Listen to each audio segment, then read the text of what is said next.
The DA's parliamentary leader, Lindiwe Mazibuko, is off to court. She is lodging an application for the release of the Public Works Task Team report into the upgrade at President Jacob Zuma's private home, Nkandla. Previous appeals to the department were rejected. In this application, I'm acting in my personal capacity, in my capacity as Leader of the Opposition in Parliament, and in the public interest. Earlier this year, Public Works Minister Thulas Nxesi said the report had been classified top secret.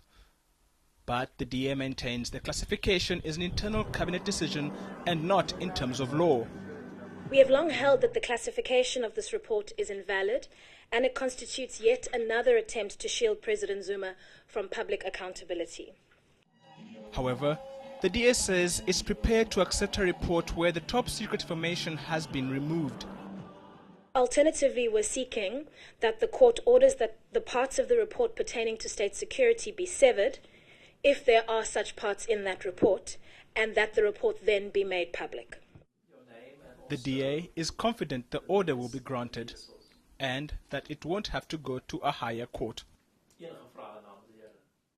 News that moves. ENCA.com.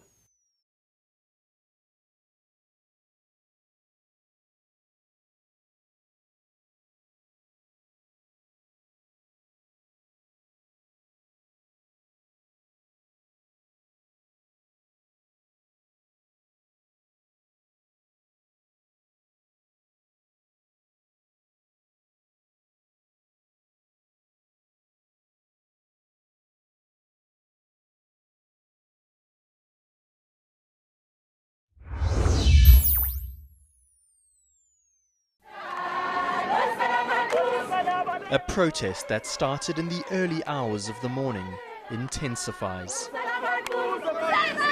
The community is objecting to the demolition of shacks on private land.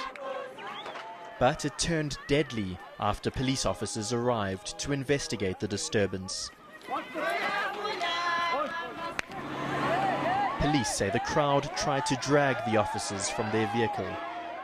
It seems that there has been confrontation that led to shootings on both sides. 17-year-old Nkandla Nzuza was hit and died on the scene. Protesters ran amok after seeing her body, and police had to call in reinforcements. Protest leaders blame police for her death. Child who haven't even reached the age of 20, a poor child, they decided to kill her without a reason, without a fight, without a warning shot. The teen's father says he can't make sense of her death.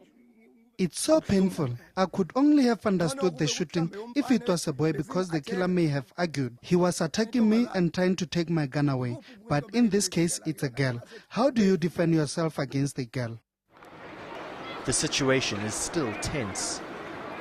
But the eThekwini municipality says it will continue to demolish shacks built on private land.